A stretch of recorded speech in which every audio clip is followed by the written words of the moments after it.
हाँ और कुछ? हाँ चलिए देखो, तो हम लोग का कल जो बच्चों लाइट गोल के कारण क्वेश्चन छूट गया था उसको अपन आगे कंटिन्यू कर लेते हैं, ठीक है।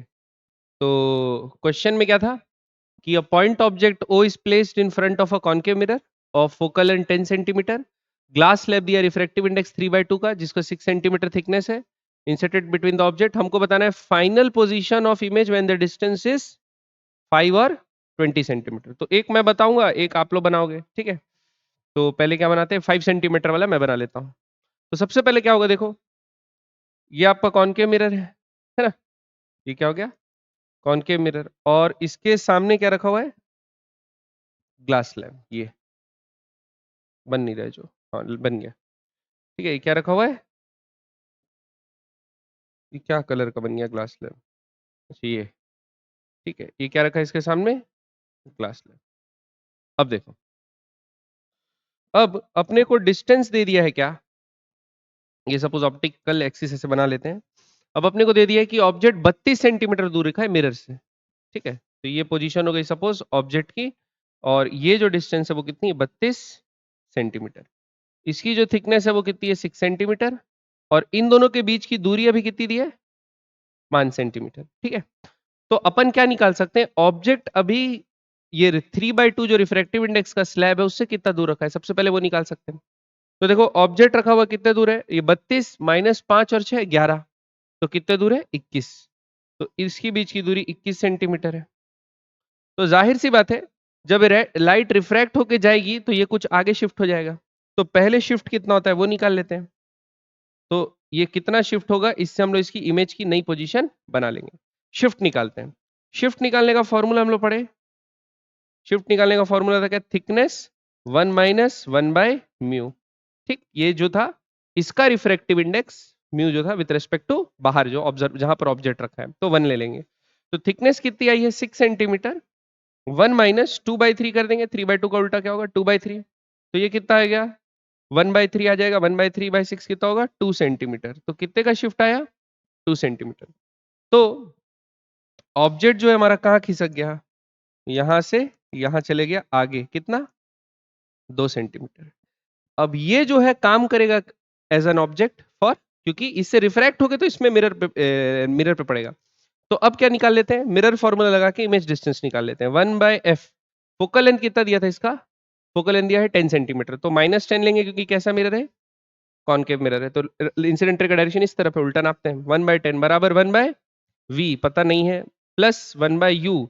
अब कितना होगा u, देखो पहले था 32, अब 2 आगे आ गया तो कितना होगा, -30। तो इधर आएगा तो कितना हो जाएगा, 1/v बराबर 1/30 माइनस 1/10। तो ये एलसीएम आ जाएगा 30 का, 1 माइनस 3, तो कितना आ जाएगा, -15 सेंटीमीटर। ये समझ में आया कि नहीं है, v का वैल्यू कितना आ गया, -15। मतलब यहां से -15 में बनना चाहिए। तो देखो जब इससे रिफ्रैक्ट होके इमेज जाते रहेगा, वो कन्वर्ज होने वाला है कहां पे, 15 पे। तो ये हो गया 5, ये हो गया 6, तो 6 से 11, तो कितना आ गया, 4 सेंटीमीटर। यानी यहां पर इमेज ऐसे आके कन्वर्ज होगा, ऐसा। अरे बस सुन, इमेज यहां से इससे रिफ्रैक्ट होके जो भी आ रहा है वो यहां पर आके कन्वर्ज होना है, क्लियर बात। तो ये वाला ग्लास स्लैब इसको क्या करेगा, फिर से शिफ्ट करेगा, क्या करेगा, फिर से शिफ्ट करेगा। अब ये ऑब्जेक्ट हो गया हमारे लिए, क्या हो गया हमारे लिए, ये ऑब्जेक्ट हो गया। शिफ्ट किधर करेगा खुद देख लो। सपोज ये लाइट रे सीधा आई ऐसे बेंड हुई, फिर आई सीधा away from the normal bend हुई, उल्टा बना दिया सॉरी ऐसे में। ये लाइट रे आ रही है सीधा, ये बना नॉर्मल, ये टुवर्ड्स द नॉर्मल बेंड हो गई, फिर ये आया, ये away from the normal bend हो गई। तो शिफ्ट कहाँ होगा, आगे ही होगा, शिफ्ट कहाँ होगा, आगे के डायरेक्शन में। तो शिफ्ट फिर से कितना होगा, 2 सेंटीमीटर ही होगा, फिर से तो वही निकालेंगे। शिफ्ट फिर से कितना होगा, 2 सेंटीमीटर, 2 सेंटीमीटर आगे की तरफ। तो ये आपका इमेज बना था यहाँ, यहाँ से वो 2 सेंटीमीटर क्या हो गया और आगे शिफ्ट हो गया, ठीक। तो फाइनल इमेज यहाँ पर बन जाएगी, ये फाइनल इमेज कहाँ बनेगी, यहाँ पर। तो कितने दूर है, तो ये कहाँ 15 पे बन रहा था, 15 से 2 आगे गए कितना हो गया, 13। तो अब कॉनकेव मिरर से कितना डिस्टेंस है, 13 मीटर। आ रही बात समझ में। सेकंड सिमिलरली आप लोग 20 सेंटीमीटर वाले के लिए खुद निकाल लेंगे। ओके, बात समझ में आई कि नहीं है, पक्का। नेक्स्ट आगे बढ़े, अगला सवाल, ठीक। A vessel having perfectly reflecting, इसका भी डायग्राम अलग से दे दिया हूं क्या मैं? नहीं, ये अलग है। तो a vessel having perfectly reflecting plain bottom, perfectly reflecting plain bottom मतलब क्या है? अपना एक वेसल ऐसा जिसका जो बॉटम है वो प्लेन है और कैसा है? परफेक्टली रिफ्लेक्टिंग, मिरर जैसा काम करेगा। और उसमें क्या 4/3 एट अ डेप्थ h, तो क्या कर दिए? Depth d। रिफ्रैक्टिव इंडेक्स कितना? वाटर का 4/3 लेने बोला है, टू अ डेप्थ d भर चुके हैं, ये है डेप्थ d। क्लियर है? उसके बाद क्या बोला है? Point source of light is placed at a height h above the surface of water. तो वाटर की सरफेस से h हाइट ऊपर एक पॉइंट सोर्स रखें, ये क्या हो गया? सोर्स। और इसका हाइट कितना है? पानी की सरफेस से h। ठीक है, हमको क्या बोला है? Find the distance of final image of the water, final image from the water surface, water surface से इसका फाइनल इमेज निकालना है। ठीक है, तो देखो सपोज ये मिरर है, मिरर क्या का काम करता है? रिफ्लेक्शन का काम करता है। तो सपोज सबसे पहले ये क्या करेगा? लाइट रेज अंदर आएंगी।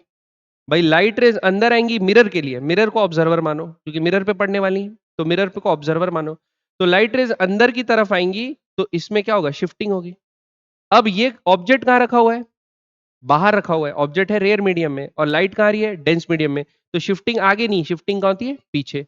ये वो बर्ड वाला केस हो गया, अगर मछली बर्ड को देख रही है तो ऊपर चले जाता है। तो रियल हाइट h है, तो अपन क्या निकाल देते हैं? D apparent. डी एपेरेंट बराबर क्या होगा? डी रियल सरफेस से, D real into refractive index of water which is 4/3। Clear है? तो ये कितने डिस्टेंस पे हो जाएगा बच्चों? ये एस डैश सोर्स का ऑब्जेक्ट का इमेज बन जाएगा कितने हाइट पे? यहां पानी की सरफेस से 4h/3। ये समझ में आया कि नहीं? अब 4h/3 और ये डिस्टेंस कितना है? d। ये डिस्टेंस कितना दिया है बच्चों? d। 4h/3 और डिस्टेंस d। तो 4h/3 प्लस d पे क्या कर रहा है? इसके लिए ऑब्जेक्ट रखा है, तो इसकी इमेज कहां बनाएगा? नीचे बनाएगा। क्या बनाएगा? नीचे। तो ये कितना होगा? यहां से 4h/3 प्लस d। समझ में आई बात? तो हमको कहां से इस इमेज का फाइनल इमेज यही हो गई। फाइनल इमेज क्या हो गई? ये हो गई। पक्का? नहीं, ये बाहर भी तो आएगी। ये कहाँ आएगी? अगर बाहर का ऑब्जर्वर इसकी फाइनल इमेज देखेगा तो ये लाइट रिफ्लेक्ट होकर फिर बाहर भी आएगी।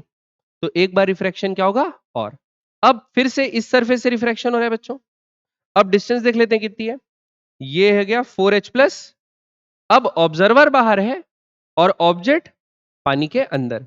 तो अब नया डी अपेरेंट निकालते हैं, डी अपेरेंट डैश ये होगा 4h/3 प्लस 2d इंटू 3/4। क्या होगा? इंटू 3/4। तो ये हो जाएगा 3/4 मल्टीप्लाई होगा तो आ जाएगा h प्लस 3d/2। समझ में आया? तो यहां से h प्लस 3b/2, यहां से h प्लस 3d/2 डिस्टेंस पे क्या होगी? फाइनल इमेज बनेगी। पक्का? समझ में? क्लियर? बढ़े आगे। नेक्स्ट, अगला अगला क्वेश्चन बनाते हैं। A concave mirror of focal length 20 centimetre ये है, इज प्लेस्ड इनसाइड वाटर, पानी के अंदर रख दिए बच्चों, with shining surface upward and principal axis vertical as shown in figure, rays incident parallel to the principal axis on the concave mirror, find the position of final image। ठीक, find the position of final image। और ये क्या आ रहा है? Parallel to principal axis, ये light rays आ रही है नीचे। ठीक है, और ये कितना दिया है? Depth 30 centimetre. क्या दिया? Depth 30 centimetre. क्लियर बच्चों?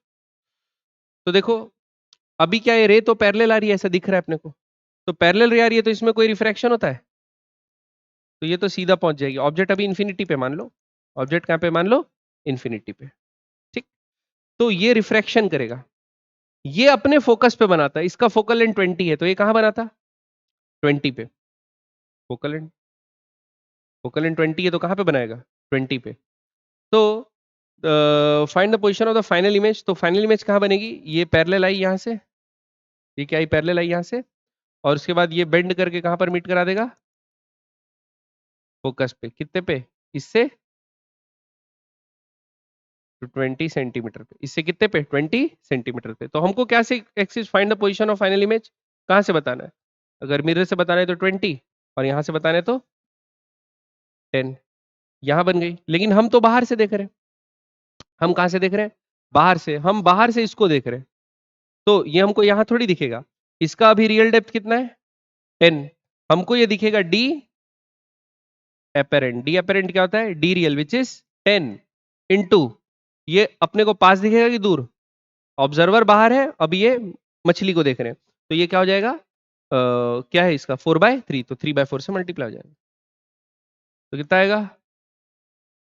15/2 विच इज 7.5 सेंटीमीटर। तो पानी की सरफेस से कितना? यहाँ 7.5।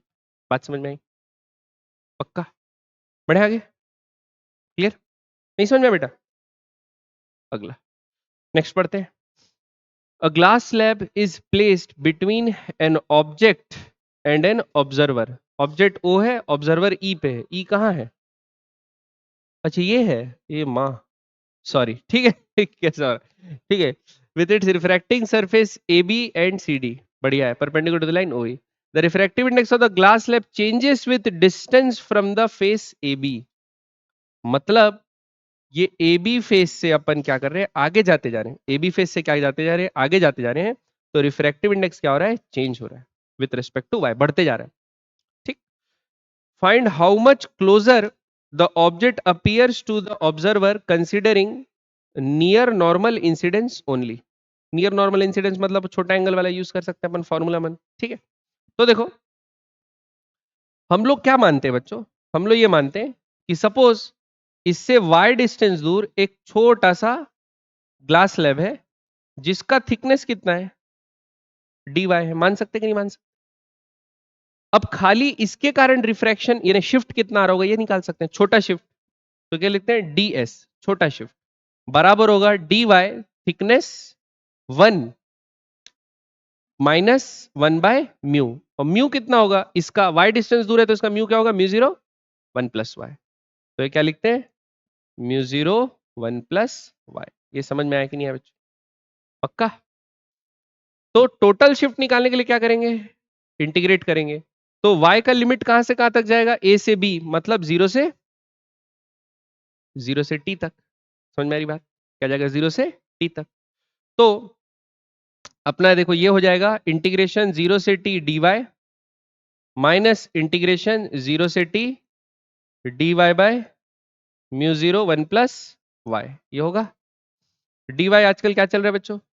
y, तो इसका क्या हो जाएगा? t। ठीक, माइनस 1/μ0 तो रहेगा बाहर, और 1/1 + y का क्या हो जाएगा? log 1 + y। तो क्या लिखेंगे? ln 1 + y। और इसको फिर से वो करके डिवाइड करेंगे तो y का कोफिशिएंट 1 ही है, तो कुछ फर्क नहीं पड़ने वाला है। ठीक है, अब लिमिट डाल देते हैं। कौन कौन सी लिमिट? 0 और t। तो आएगा t माइनस 1/μ0, एक बार t डालेगा तो क्या आ जाएगा? ln 1 + t minus ln 1, log 1 क्या होता है? 0। तो बस ln 1 + t बचेगा यहाँ। आ रही बात समझ में? तो ये क्या आ गया बच्चों? आपका टोटल शिफ्ट, यही पूछा था। ये क्या आ गया? टोटल शिफ्ट, ए सॉरी, इसका शिफ्ट। ठीक, बात समझ में आई? पक्का? तो ऐसे हम लोग इस सवाल को बना लेंगे। क्लियर है? तो ऐसा भी हो सकता है कि बच्चों आपके क्या मल्टीपल रिफ्लेक्शन वाले क्वेश्चन है, तो मल्टीपल रिफ्लेक्शन मल्टीपल रिफ्लेक्शन क्या वेरिएबल रिफ्रैक्टिव इंडेक्स वाले क्वेश्चन है, ऐसा भी हो सकता है। ठीक है, बढ़े आगे? पक्का? पक्का क्या? तो खत्म हो गया। ठीक है, तो ये था आप लोगों का क्या शिफ्ट स्लैब और मिरर का कॉम्बिनेशन। तो अब बस एक लास्ट चीज प्रिज्म बच गया है हम लोग का इस चैप्टर में, जो पढ़ना है वो क्या बच गया है? प्रिज्म। और प्रिज्म लंबा है थोड़ा, उसको पढ़ने में टाइम लगेगा, नहीं एक 1.5 घंटे की क्लास लगेगी। तो प्रिज्म इसके बाद पढ़ना है, तो हम लोग का ये पहला पार्ट जो है वो खत्म हो गया रिफ्रैक्शन का। ठीक है, इसके बाद फिर अब लेंसेस और वो सबका कारनामा देखना है हम लोग, लेंसेस और ऑप्टिकल इंस्ट्रूमेंट को देखना है। 3 हिस्से इस चैप्टर के। पहला पार्ट खत्म हो गया, प्रिज्म के साथ इन्हें खत्म हो जाएगा। दूसरा पार्ट में क्या पढ़ेंगे? लेंसेस के बारे में पढ़ेंगे, लेंसेस और उसका कॉम्बिनेशन और डिफरेंट डिफरेंट उसमें वेरिएशन सब चीज देखेंगे। और फिर तीसरा लास्ट चीज अपन पढ़ेंगे ये ऑप्टिकल इंस्ट्रूमेंट। ठीक है, ऑप्टिकल इंस्ट्रूमेंट भी एक दिन का, ज्यादा बड़ा नहीं है, लेकिन ये अच्छा है। अगला जो पार्ट है लेंस वाला वो बहुत इंटरेस्टिंग है। ठीक है, चलिए।